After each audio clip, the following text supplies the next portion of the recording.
ini Saudara Agung dan juga rekan-rekan tim advokat yang lain, ada Ibu Sri Mulyana juga, ya kan? Bahwa intinya kami mengajukan perkara ini atas klien kami Pak Narto ya. Anaknya sekarang umur 1,5 ya kan, hampir 2 tahun ya, hampir 2 tahun yang mengalami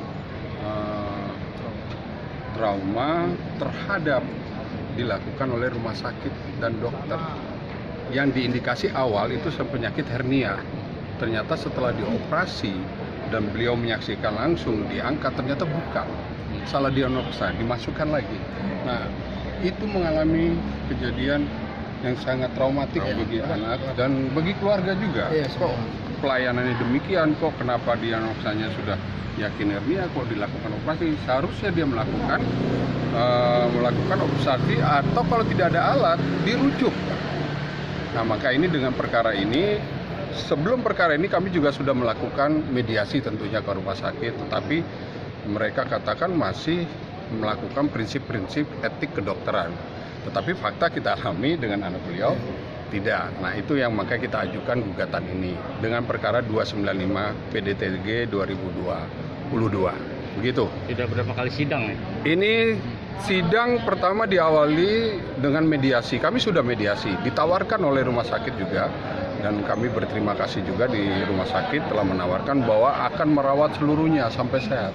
Cuman bagaimana dengan kondisi psikologis dari keluarga, dari prinsipal saya, anak itu sangat traumatik dan itu belum kita bisa terima. Nah, kami minta pertanggungjawab bahwa itu akan dirujuk di rumah sakit yang lebih kompetensi terhadap penyakit. Kalau di Hermina aja tidak bisa menganalisis penyakit apa itu, gitu loh.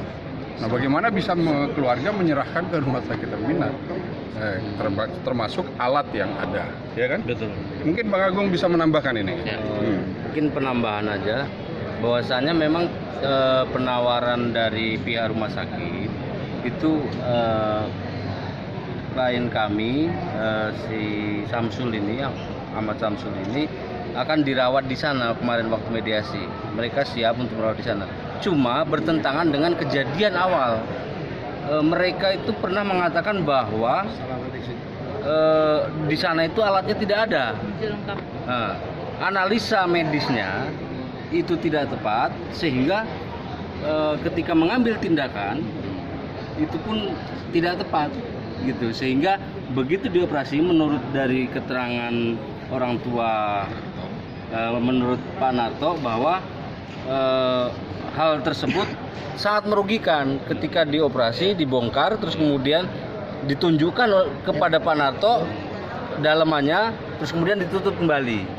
Gitu. Harusnya kan mengambil tindakan, ya kan, dia bilang kan kagak, tindakannya nggak ini kan, kenapa ditindak? Ya, salah analisis. Salah analisis. Analisanya salah, analisa medisnya salah, terus kemudian tindakan medisnya pun jadi tidak benar. Gitu. Terus kemudian sekarang nih kemarin mediasi yang pertama menawarkan untuk dirawat di sana sampai selesai gitu ya Pak ya. Betul. Tapi kan menolak karena dulu pernah disampaikan di sana tidak lengkap alatnya, mau dirujuk ke tempat lain.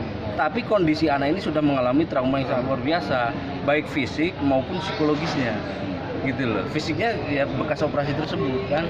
Terus kemudian cara penanganannya waktu itu mau masang alat infus saja kasar.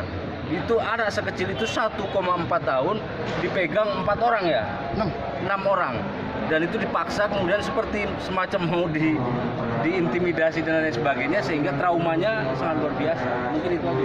Ya. Untuk dokter yang menanganinya kalau bisa siapa namanya? Medik Hadi Nenggolan. Ya. Berapa tenaga medis yang ditangani waktu itu? Yang menangani. Memang untuk spesialisnya itu Pak Felix itu saja. Cuman pada waktu itu perawatnya 6 orang itu semacam jadi anak itu kan seharusnya dibuai dengan rasa kasih sayang, ya kan, supaya mau dipasang infus. Tentunya dengan secara psikologisnya dengan kelembutan. Ini tidak kekerasan menurut saya. Ini beliau yang mengalami sendiri. Mendampingi. Iya, gitu. Pak Narto ini. Jadi mungkin itu saja dari kami. Tentunya kami tetap berkomitmen bersama koordinator. Kita akan ikuti proses ini, gitu aja. Ya, untuk Bapak Narto sendiri. Kalau saya sih dari sidang yang pertama dan yang kedua tetap tidak menerima apa yang ditawarkan dengan rumah sakit, karena sama juga kalau menurut saya, sama juga masuk ke lubang yang sama. Berarti kemarin hancur, kalau masuk lagi hancur baur kan begitu. Jadi kita tolak itu aja, kita tolak tawaran dia, itu aja udah.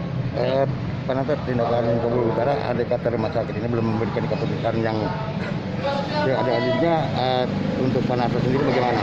Ya terus kita mau terus sidang terus, kita mau terus aja. Rencana kedepannya untuk aksi gimana? Gimana? Aksi kedepannya? Aksi jalan terus. Jalan.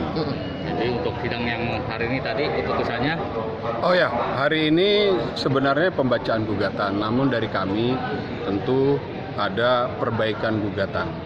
Ya nanti perbaikannya apa nanti kita akan konfirmasi setelah persidangan. revisi lagi. Ya. Perbaikan. Berapa hari kemudian Tidak menimbulkan, tidak merubah substansif, tapi ada perbaikan yang harus kita lakukan karena nanti menyangkut pembuktian. Rencana sidang kedua? 1 minggu, kita sidang ditunda 1 minggu. 1 minggu. Tanggal 26. Tapi intinya begini, dalam perkara ini ketika kami menangani tim ya, posisi anak kita ini dalam kondisi sakit, 3 hari sakit ya kan, terus kedua kali itu udah berapa kali gagal operasi sebenarnya. Nah pada hari ketiga paksa. Nah itu nggak tahu kok masih sakit tapi langsung dipaksa, sorenya langsung operasi. Itu aja kondisi anak ini juga dalam kondisi yang tidak sehat gitu loh. Panas tinggi ya gitu. Harapannya terakhir, harapan terakhir. Nah kalau kami sih tim tetap berharap ini bisa ada jalan keluar terbaik bagi anak kita, bagi keluarga. Punya keadilan ya Pak ya? Ya, apapun ceritanya, ya kami juga dalam proses peradilan ini merupakan ultimus remedium, upaya terakhir. Tetapi juga tidak menutup untuk kalau itu diterima oleh pihak keluarga. Dan kami juga akan memberikan pendapat yang terbaik untuk klien kami, Pak Narto dan keluarga. Apabila itu bisa ketemu, monggo. Nggak ada yang tidak bisa diselesaikan dengan baik. Gitu sih. Oke, terima kasih Pak. Terima kasih.